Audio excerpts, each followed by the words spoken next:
એક 24 વર્ષનો છોકરો એક દુકાનમાં નોકરી કરે છે અને પોતે જાતે જ પોતાનું ગુજરાન ચલાવે છે, કારણ કે તેના મમ્મી પપ્પા નાનપણમાં જ ગુજરી ગયા હોય છે. એટલે તે આ જિંદગીથી એટલો બધો પરેશાન થઈ ચૂક્યો હોય છે, તેને કોઈ પણ રસ્તો દેખાતો નથી. એટલે તે બહુ કંટાળી ગયેલો હોય છે અને ઘરે જઈને જાતે જ તેને રસોઈ કરવી પડે છે અને જાતે પોતાના કપડાં પણ જાતે જ ધોવા પડે છે. એક દિવસ થાય છે એવું કે તે 4 રોટલી અને શાક બનાવે છે. જ્યારે તે નાવા વયો જાય છે અને પાછો આવે છે તો તેમાંથી 1 રોટલી ઓછી હોય છે, 3 રોટલી જ વધી હોય છે. તેવું 2-3 દિવસ થાય છે કે રોટલી 4 બનાવે અને જ્યારે તે પાછો આવે ત્યારે તેમાંથી 1 રોટલી ઓછી હોય છે. તે 6-7મા દિવસે તે ધ્યાન રાખે છે કે મારી 1 રોટલી ગાયબ ક્યાં થઈ જાય છે. ત્યાં તે જોવે છે તો બિલાડી તેની 1 રોટલી લઈને જાતી હોય છે. તો તે બિલાડીને પકડે છે અને કહે છે કે એક તો મારું માંડ પૂરું થાય છે, એમાં 1 રોટલી તું લઈ જાશો તો મારે એક તો એટલી તાણ છે, એમાં તું તારું આ કરશો તો મારે શું ખાવું. એટલે બિલાડી કહે છે કે આ મારા ભાગની 1 રોટલી છે, તું મારી હાથમાંથી છીનવમાં, હું પણ ભૂખી છું. તો તરત જ તે છોકરો કહે છે કે મારી ભાગમાં પણ કઈ જમવાનું નથી, હું આખો દિવસમાં 1 ટક જ જમું છું, હું પણ ભૂખ્યો છું. એટલે બિલાડી કહે છે કે તું મારા ભાગની 1 રોટલી રહેવા દે, છીનવમાં મારી પાસેથી, હું પણ ભૂખી છું. એટલે છોકરો કહે છે કે મારી જિંદગીમાં એટલી બધી તકલીફ છે, મને કાંઈ આગળના રસ્તા પણ નથી દેખાતો, મારે આગળ મારા જીવનમાં શું કરવું તે પણ મને કાંઈ દેખાતું નથી, અને એમાં પણ તું મારા ખાવાનું પણ તું 1 રોટલી જે છે એ પણ તું લઈ જા છો. એટલે બિલાડી કહે છે કે તારી જીવનમાં આ બધી તકલીફ છે, તેનો રસ્તો તારે જો જોતો હોય તો તેને હું એક ખૂબ સરસ તને જવાબ આપું, ત્યાં તું જાજે, એટલે તને તારા જીવનની જે મુશ્કેલી છે તેના તને બધા જ જવાબ મળી જશે. એટલે છોકરો ખુશ થઈ જાય છે અને કહે છે કે બતાવ મને જલ્દી કે કઈ જગ્યાએ મારે જવાનું છે. એટલે કહે છે કે અહીંથી હજારો કિલોમીટર દૂર ભગવાન બુદ્ધ છે, ત્યાં તારે જાશ એટલે તારા જીવનની બધી તકલીફોનો જે જવાબ છે તને મળી જશે. એટલે છોકરો તરત જ આ વાતથી સહમત થાય છે અને પોતાના ઘરેથી તે ભગવાન બુદ્ધને મળવા માટે નીકળી જાય છે. તે રસ્તામાં ચાલ્યો જતો હોય છે, ત્યાં રસ્તામાં અંધારું ખૂબ થઈ જાય છે અને જંગલનો રસ્તો હોય છે, એટલે તે આગળ જવા નથી માંગતો, પણ જંગલની પહેલા એક તેને મકાન દેખાય છે. તો ત્યાં તે નિવાસ કરવાનું વિચારે છે. એટલે તે મકાન પાસે જાય છે ને ત્યાં જે મકાન માલિક હોય છે તેને તે કહે છે કે મને આજની રાત અહીંયા રોકાવા દો. એટલે મકાન માલિક પૂછે છે કે તું કઈ જગ્યાએ જાશો ને તારે કેમ અહીંયા રોકાવું છે. એટલે તે છોકરો કહે છે કે હું ભગવાન બુદ્ધને મળવા જાઉં છું, મારા જીવનમાં આ બધી તકલીફ છે તેનું સોલ્યુશન મારે લાવવું છે, એટલે હું ભગવાન બુદ્ધને મળવા માટે જાઉં છું. એટલે તે મકાન માલિક તેને રાત ગુજારવા માટે ત્યાં તેને રોકી લે છે. કોઈ વાંધો નહીં કે તું આજની રાત અહીંયા રોકાઈ જા. એટલે રાત ત્યાં ગુજારે છે ને સવાર પડે છે એટલે તે છોકરો નીકળવાની તૈયારી કરે છે, ભગવાન બુદ્ધને મળવા જવા માટેની તૈયારી કરે છે. એટલે મકાન માલિક કહે છે કે તું એક મારો પ્રશ્ન પણ ભગવાન બુદ્ધને પૂછતો આવજે. એટલે છોકરો કહે છે કે કાંઈ વાંધો નહીં, બતાવો તમારો શું પ્રશ્ન છે. એટલે તે તરત કહે છે કે આ મારી 20 વર્ષની છોકરી થઈ ગઈ છે અને આજ સુધી તે કાંઈ બોલી શકતી નથી, તો તેને પૂછજે કે આ છોકરી ક્યારે બોલતી થશે. એટલે છોકરો કહે છે કે કાંઈ વાંધો નહીં, હું ભગવાન બુદ્ધને તમારો આ પ્રશ્ન જરૂરથી પૂછતો આવીશ. એટલે ત્યાંથી થોડે દૂર આગળ ચાલે છે એટલે હિમાલય આવે છે, પહાડ આવે છે, બહુ હિમવર્ષા થતી હોય છે, વાવાઝોડું તોફાન પણ ચાલતું હોય છે. એટલે છોકરો પાછો મૂંઝાણો કે આ હવે નવી સમસ્યા પેદા થઈ ગઈ. કે આ થોડે દૂર જોવે છે ત્યાં એક જાદુગર હોય છે, તપસ્યા કરતો હોય છે.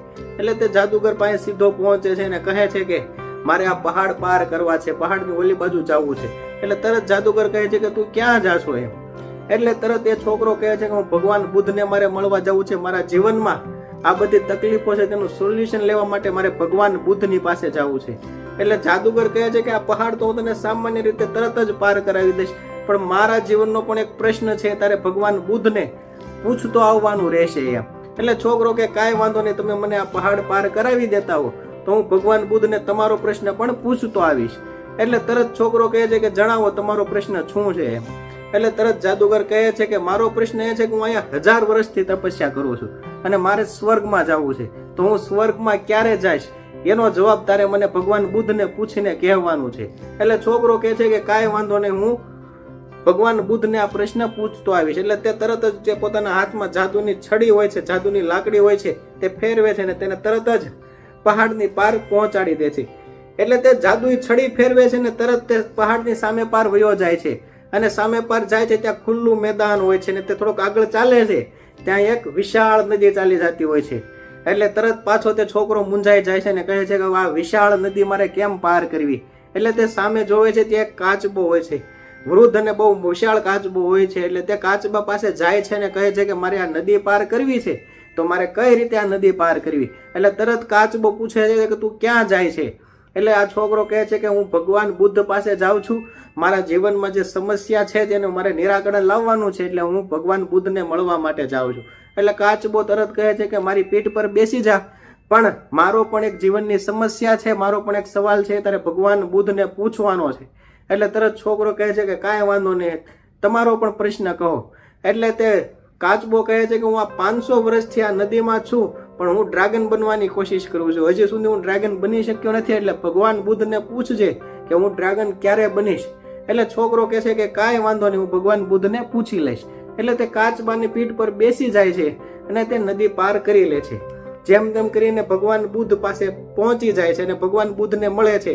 જે શિબિર ચાલતી હોય છે, જ્યારે કાર્યક્રમ પૂરો થાય એટલે ભગવાન બુદ્ધ કહે છે કે બધાને પ્રશ્ન પૂછવાના છે, બધા તમે મને પ્રશ્ન પૂછી શકો છો, પણ 3 પ્રશ્ન ગમે તેને પૂછવાના છે. વળી પાછો છોકરો મૂંઝાણો કે હવે મારે કોના પ્રશ્નને મારે ડ્રોપ કરવો, કોનો પ્રશ્ન મારે ન પૂછવો. એટલે તે વિચાર કરે છે કે પેલા જે મકાન માલિક હતા તેની છોકરી બોલી નથી શકતી, તો તેનો પ્રશ્ન પણ બહુ જ અગત્યનો છે. બીજો જ્યારે તે પહાડ ઉપર આવ્યો ત્યારે જાદુગર પણ 1000 વર્ષથી તપસ્યા કરતો હતો અને સ્વર્ગમાં જવાની જે મહેનત હતી તે કરતો હતો, તો તેનો પ્રશ્ન પણ બહુ ઇમ્પોર્ટન્ટ છે. જ્યારે તે નદીમાં આવ્યો તો નદીમાં પણ કાચબો 500 વર્ષથી ડ્રેગન બનવાની કોશિશ કરતો હતો, તો એની સમસ્યા પણ જટિલ કહેવાય. એટલે એની સામે હું 24 વર્ષનો અને મારે પણ નોકરી સારી એવી ચાલે છે, મારું ગુજરાન પણ સારું એવું ચાલે છે, તો મારો પ્રશ્ન કાંઈ એટલો બધો જરૂરી નથી. એટલે આ 3 પ્રશ્ન હું ભગવાન બુદ્ધને પૂછી લઉં. એટલે તે પેલા જે મકાન માલિક હતા તેનો પ્રશ્ન ભગવાન બુદ્ધને પૂછે છે. એટલે ભગવાન બુદ્ધ કહે છે કે જે 20 વર્ષની છોકરી છે એના જેવા લગ્ન થશે એટલે તરત જ તે બોલતી થઈ જાય છે. બીજો પ્રશ્ન આવ્યો જાદુગરનો. એટલે જાદુગરનો જે પ્રશ્ન હતો એ કહે છે કે જે પોતાની હાથમાં જે જાદુઈ લાકડી છે તેનો ત્યાગ કરશે એટલે તે તરત જ સ્વર્ગમાં વયો જશે. અને ત્રીજો પ્રશ્ન તો કાચબાનો, કે કાચબાને ડ્રેગન બનવાનું હતું, એટલે એની પરનું જે કવચ હતું એ નીકાળશે એટલે તે તરત જ ડ્રેગન બની જાય છે. એટલે આ 3 પ્રશ્નના જવાબ મળી ગયા. એટલે છોકરો પાછો ફરે છે ને પેલા કાચબા પાસે આવે છે. એટલે કાચબાને કહે છે કે તું તારી ઉપરનું જે આ કવચ છે એ કાઢી નાખ એટલે તું ડ્રેગનમાં પરિવર્તિત થઈ જાય. એટલે કાચબો કવચ કાઢે છે કે કાચની અંદરથી જે કવચ હોય છે એમાંથી ઘણા બધા મોતી નીકળે છે. એટલે કાચબો કહે છે કે આ મોતી તું રાખ, મારે હવે આની કઈ જરૂર છે નહીં. એટલે એ મોતીનું જે કવચ હતું એ બધું તે છોકરાને આપી દે છે અને કાચબો ડ્રેગનમાં પરિવર્તિત થઈ જાય છે. પછી પહાડ પાર કરીને આ બાજુ આવે છે તો તેમાં જાદુગર તપસ્યા કરતો હોય છે. એટલે જાદુગરને કહે છે કે તારી હાથમાં જે જાદુઈ લાકડી છે તેનો તું ત્યાગ કરી દે એટલે તું સ્વર્ગમાં જતો રહીશ. એટલે જે જાદુગર હોય છે તે એ લાકડીનો ત્યાગ કરી દે છે અને તે પણ એ લાકડી જે છે છોકરાના હાથમાં આપી દે છે અને કહે છે કે આ લાકડી હવે તું રાખ.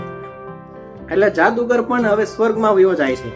અને પછી આગળ આવે છે એટલે મકાન માલિક મળે છે. એટલે મકાન માલિક પાસે જાય છે અને કહે છે કે આ છોકરીના તમે લગ્ન કરાવી દેશો એટલે તે તરત જ બોલતી થઈ જશે. એટલે મકાન માલિક કહે છે કે હવે તારાથી સારો છોકરો કોણ હોય જે ભગવાન બુદ્ધને મળીને આવ્યો છે, તારી સાથે જ આ છોકરીના લગ્ન કરાવી દેવાના છે. એટલે છોકરીને બોલાવે છે અને છોકરો બંને એકાબીજાને જોવે છે અને બંનેના જેવા લગ્ન થાય છે એટલે તરત જ છોકરી બોલી પડે છે કે તે દિવસે તમે રાતે અમારા ઘરે રોકાણા હતા તે જ વ્યક્તિ છો ને.